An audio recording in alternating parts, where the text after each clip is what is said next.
In this tutorial, I will show you 5 methods to create drop-down lists in Excel.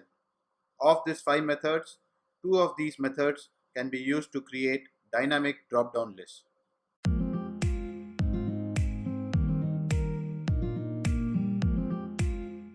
Hey there everyone, welcome to Technisha, where you can find tutorials on productivity tools. If you are new here, don't forget to subscribe to the channel and smash the bell icon to stay updated. Let's say that you need to enter some data in a cell which is based on a predetermined table. For example, here is a list of fruits. One way to enter the data in a cell is to enter it manually. So you could write the name of the fruit manually, but this is time consuming and is prone to errors. That is, I can have spelling mistakes. To make this data entry quicker and more importantly error free, one could use drop down lists. That is based on the items which is on a predetermined list. The cell will have in cell drop down menus to select the correct option. Let's learn how to create this drop down list. Here in column B, you see the predetermined list, in this case the list of fruits. And in the column F, we would like to have a drop down list based on the list of fruits. We can achieve this in Excel using data validation, and I'm going to show you 5 techniques on how to achieve this. So let's see the first one, data validation using values. So let's go to the cell F1, which is our output cell, and then you can go to the data tab in the ribbon and click data validation. Out here now you can see the validation criteria, and it's going to be allow list, and here we can just enter our options. So it's going to be apple, banana, watermelon and kiwi. Note that I'm putting a comma between 2 options and just press OK. So now in our cell F3, when you click on this drop down list, you're going to have the 4 options. So it's going to be watermelon or apple or banana. This is a really simple method to create a drop down list, but it's useful only when the list is small. Another disadvantage of this technique is it's not linked to the main table. So let's say I change banana to mango. Still our drop down list is going to only have apple, banana, watermelon and kiwi, because the drop down list is not linked to the table and we've hard coded the details into the formula. Our next technique will overcome this problem. So let's go to the second technique, which is data validation using range. Again, let's go to cell F4 and go to the data tab, data validation. You again choose list, and now instead of typing in the options, let's click on the source range. So in our case, it's going to be from cell B3 to B6, and just press enter and say OK. Now in cell F4, you will have the drop down list which is linked to our column B. So you can see the drop down list is going to have the option of apple, mango, watermelon and kiwi.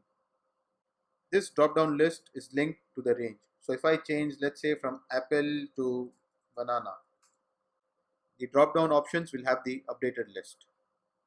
Our third technique is similar to the second one, but can be easier to implement when you have a lot of lists which you want to convert to drop down lists.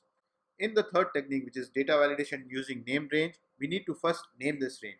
So you can select from cell B3 to B6, and out here you can call it a name, and let's name this list.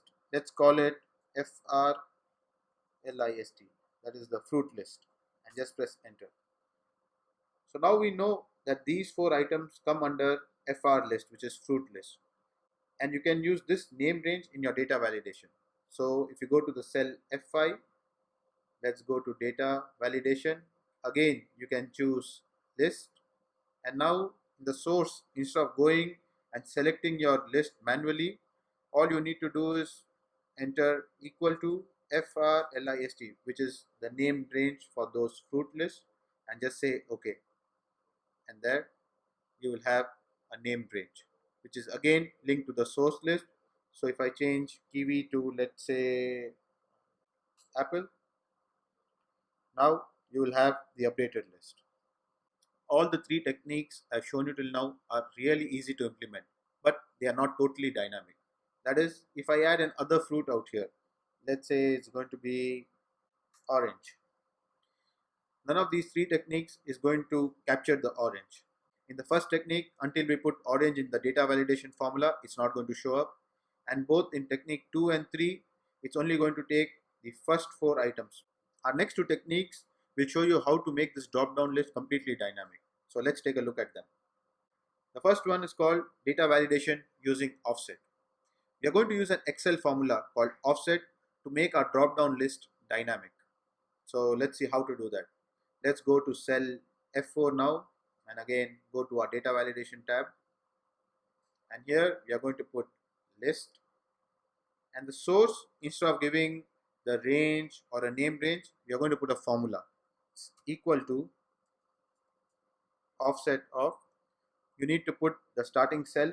In our case, the list starts from cell B3, so I'm going to put $B $3, and the row and column, which is going to be 0 and 0, because we are going to start from the cell B3, and then you need to put the height of the range. So this we can achieve by using a COUNTIF formula, which counts the number of filled cells in this particular range. So you're going to put COUNTIF of the range. The range is going to be from cell, let's say, B3 to B7, but we can extend it to B3 to B100 because we want it to be dynamic. And then count what? All the cells which are not equal to a blank. And I'm just going to close the formula and just say OK. So now what we've done is, our offset formula is going to look for a range which begins at cell B3 for the number of items, in this case, which is going to be 5, because from B3 to B100 only 5 cells are filled. So if you see the output right now, you will have all the 5 items. And let's say if I add another item, grapes, this list is going to also have grapes. Let's take a look at our fifth technique, which is probably my favorite, data validation using table. What we need to do in this technique is first convert our list to a table. Let's select a cell, go to the home tab, and there you can say format as a table. Just say it's from cell B2 to B8, and then my table has headers, and say OK. So let's name the table right now. I'm going to call it fruit. So now we've named our table, it's called fruit, and this column is called fruits. Now we can use this terminology to create a dynamic drop-down list.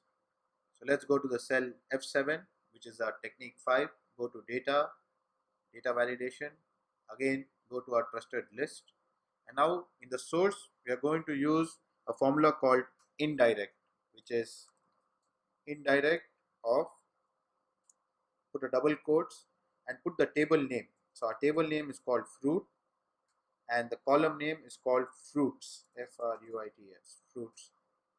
Just close the formula and say OK.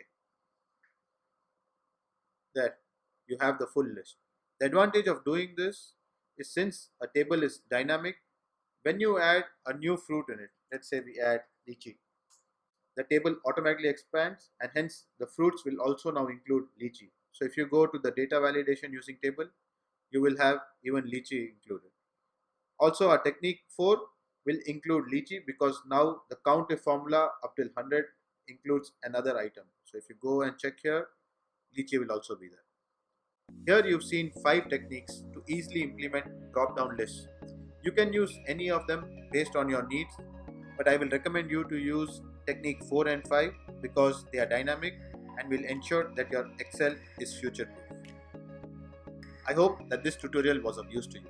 If you liked it, please subscribe to the channel. Till next time, ciao.